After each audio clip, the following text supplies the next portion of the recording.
आज की उड़ती हुई खबर है, लोकसभा में भारतीय जनता पार्टी के सरकार का मिनिस्टर बाहुबली आनंद सिंह उनका प्रचार करने जाता है और अपने लोगों को कहता है कि इन गरीबों को निकलने मत देना घर से वोट देने के लिए। लोकतंत्र की हत्या इससे बड़ी क्या हो सकती है। और वहां का डिप्टी सीएम ललकार रहा है कि ये काहे को दिए हो हमको असलहा वाले पुलिस वाले, जब हमारे गाड़ी पर कचरा फेंक रहे हैं लोग। क्यों फेंका गया कचरा? क्या तुम्हें गांव में जाने से रोका जा रहा है? तुमने क्या किया? और मैं तो उकसा रहा है अपने सुरक्षा गार्डों को, मुख दर्शक बन करके ताक रहे हो, गोली चलाओ। अगर वो जवान अपने सूझबूझ से काम नहीं लेते, उस डिप्टी सीएम की बात मान गए होते, तो वहां 10, 20, 25, 50 लोग मारे गए होते। लेकिन जवान चुपचाप लोगों के गुस्सा को झेलते रहे और अपने सलाह को हाथ में लिए हुए जिसके ड्यूटी में थे उसको बचा रहे थे, बाकी का कचरा चप्पल अपने ऊपर ले रहे थे। क्यों कचरा चप्पल तुम्हारे हमारे ऊपर आ रहा है भाई? हम क्यों ऐसा काम कर रहे हैं? भगवान बना करके भेजा है दूसरे की सेवा करने के लिए, प्रतिनिधित्व करने के लिए, तो प्रतिनिधि ऐसा होना चाहिए कि विरोध हो तो विरोध भी ऐसा हो कि वो अच्छा लगे। ऐसा ना हो के विरोध कि तुम्हारा से अभी नेपाल का हालत रुआ सब देखबे कैनी है। वहां के मंत्री मिनिस्टर दौड़ा दौड़ा के पानी डुबा डुबा के मारे जा रहे हैं जनता के द्वारा। और धीरे धीरे नेपाल के उस कांड की ओर भारत बढ़ रहा है, उत्तर प्रदेश बिहार बढ़ रहा है। लोगों की विश्वास, लोगों के मन में जो नेताओं के प्रति विश्वास था, वो विश्वास धीरे धीरे खत्म हो रहा है। और जिस दिन जनता हाथ उठा लेगी, विश्वास तुम्हारे ऊपर नहीं करेगी, तो कुछ भी हो सकता है, कुछ भी हो सकता है।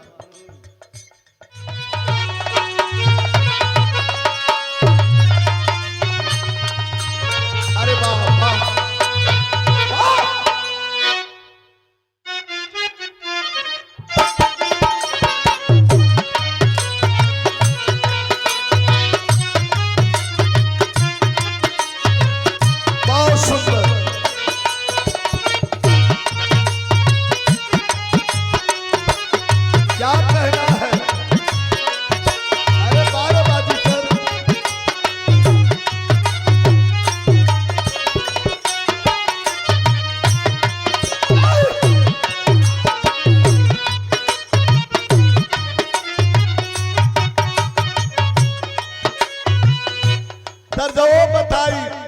लेकिन पहले ही भजन गाय के लाइन दे दी, आवाज न हो गया, एकदम शांति रहे। कैसे मास्टर? अरे चरण सदगुरु के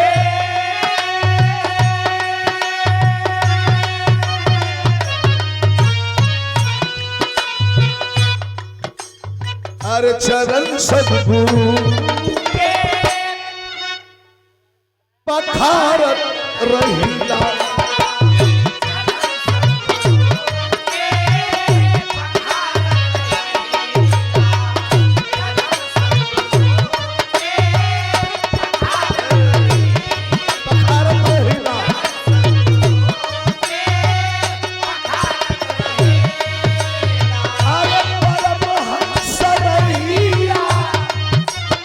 अरे परमहंस रहिया निहारत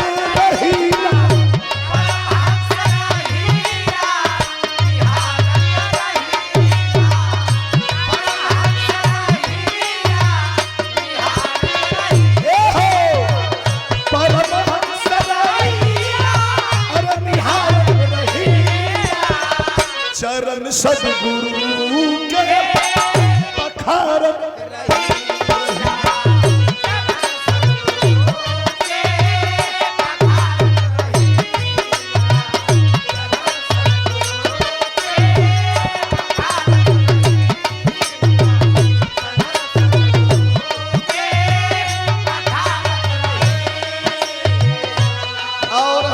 छोटे भाई विराग के बहुत बड़े कलाकार समाजवादी पार्टी के सांस्कृतिक प्रकोष्ठ के जिले के अध्यक्ष भी हैं।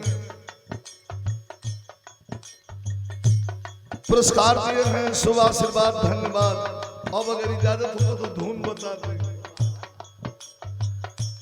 फौजी आइल बनल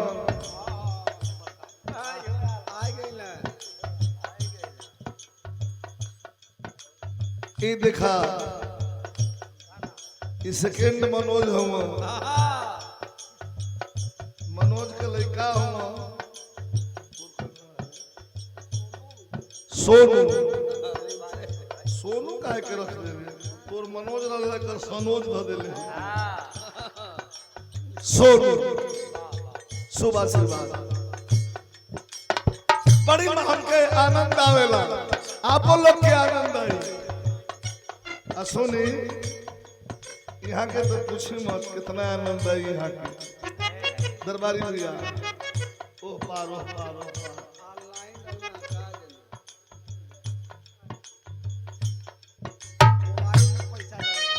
चल आए के तकलीफ कैला मुही तरह बोल फौजी का पत्नी लगुन के अपना ससुरा से नैहर गई बड़ी। सखी सलेहर पूछली का हो, अरे फौजी पिया हो कैसे बीतल हो, तो दुल्हन धीरे से ले गई हो। अरे अपने दुल्हा का हाल चाल बतावत क्या, सुते न देले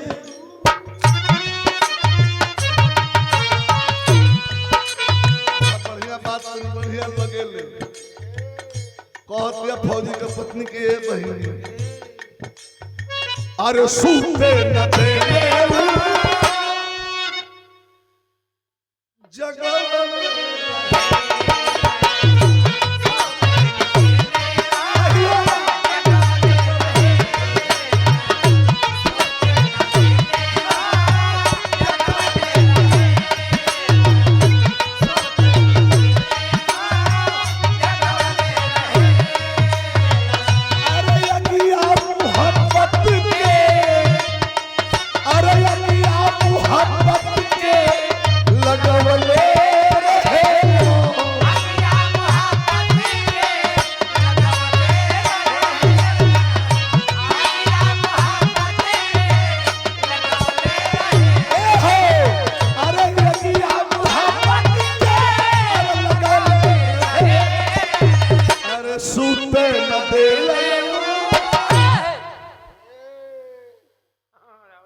सूते न देले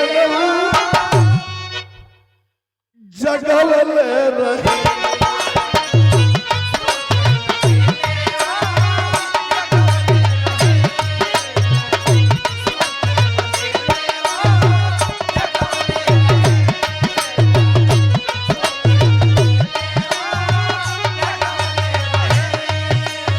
एक लाइन और कहता, परदेसी पिया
बेलनऊ जगा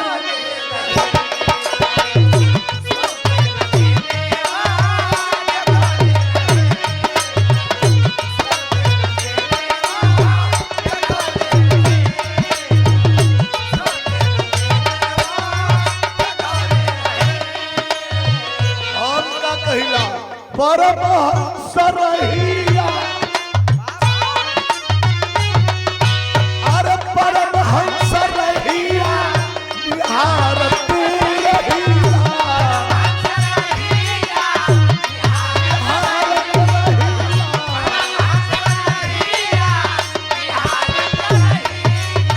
अरे परमहंस रहिया अरे बिहारत रहिया चरण सद्गुरु के चरण सद्गुरु के पखारत रही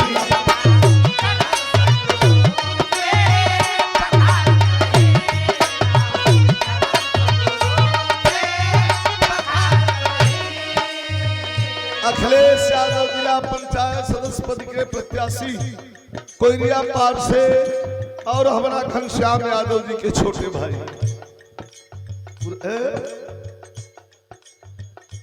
यही पर जिला पंचायत चलबा भुला गए हम तो कल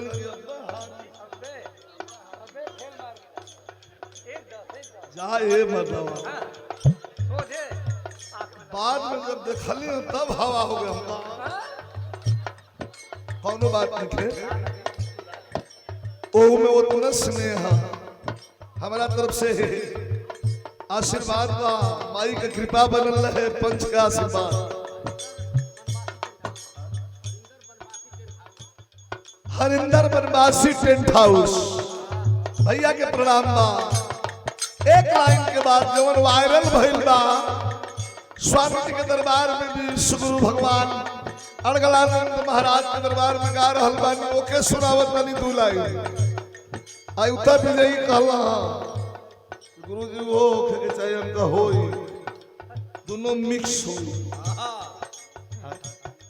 हाँ एक लाइन अंतरा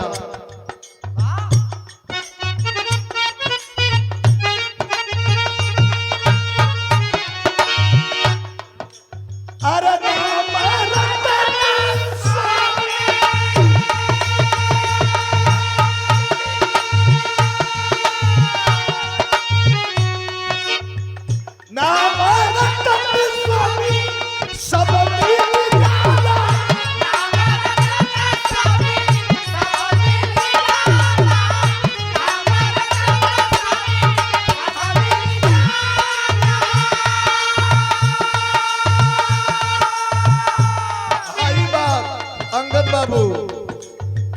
समझ में ना आवेला कुछ लोग कहला के छता जोला ना भूलवा देला रोज कार्यक्रम बाटे काहे बाटे यही से तो ये लाइन लिखल गई कैसे रोज गाइला हम कुछ ना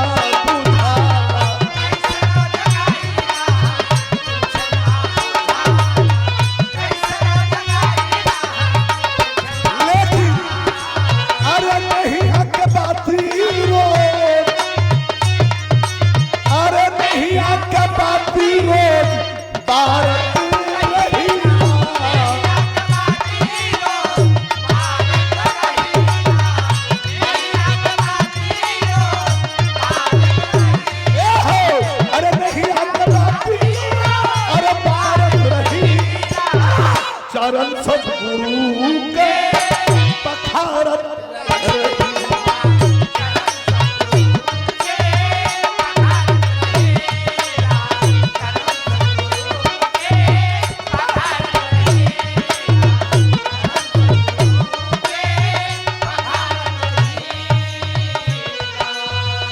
आदरणीय जितेंद्र यादव जी की लाइन सबसे छू के निकल जाई बीच में जितना प्रतिनिधि लोग बा कैसे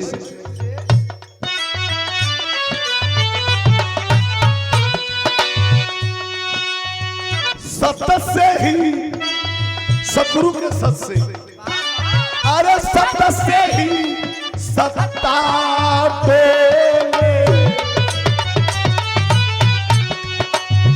सत से ही सत्ता डोले, मर्ज से पत्ता डोले।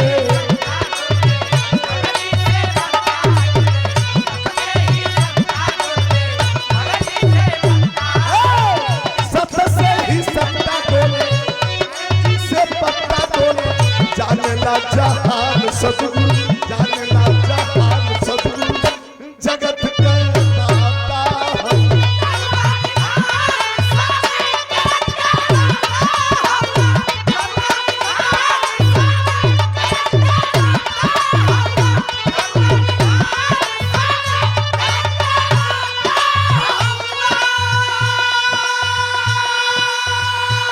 एक लाइन आखिरी,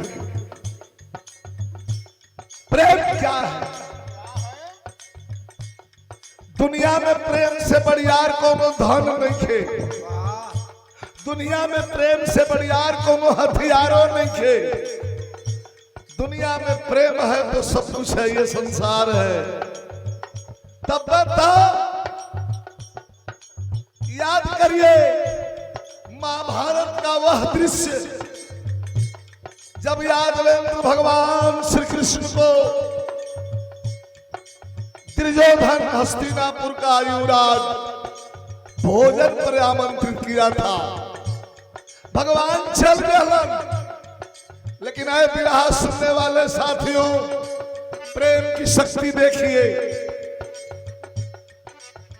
दुर्योधन के दरबार की तरफ भगवान बढ़त होवन, जहां 56 प्रकार का व्यंजन बना करके और इंतजार कर रहा था, लेकिन एक गरीब आदमी का प्रेम भगवान को रोक रहा है, नहीं जाने देना चाहता है। वो कौन गरीब था? कभी कहते हैं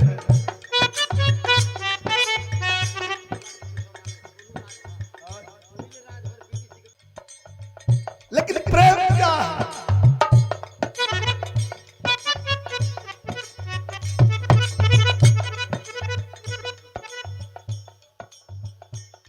प्रेम क्या है?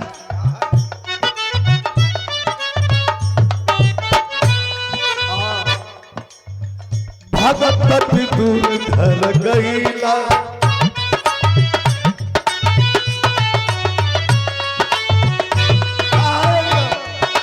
अरे भगत दूर धर गईला, प्रेम से सबलो थैला।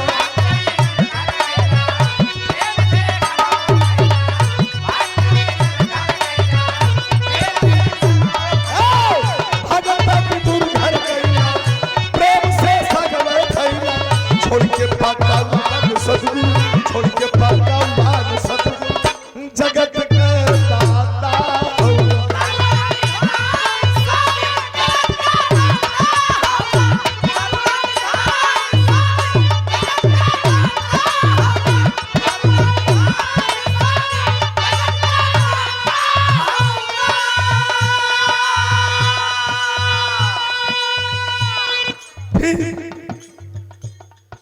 अंतिम लाइन में वंदना का भाव बा,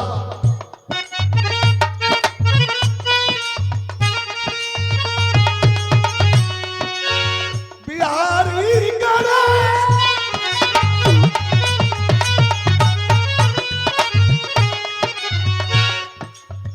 बिहारी गणेश राम लाल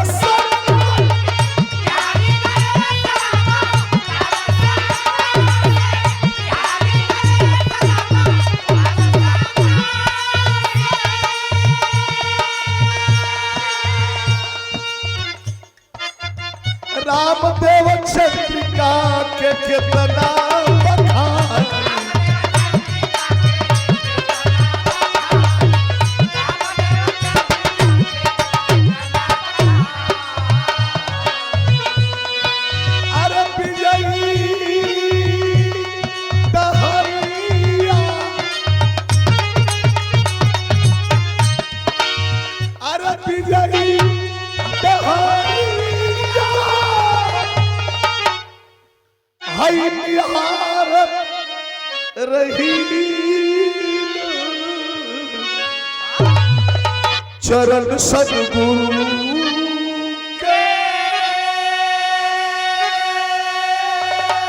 अरे चरण सद्गुरु के, अरे पखारत रही।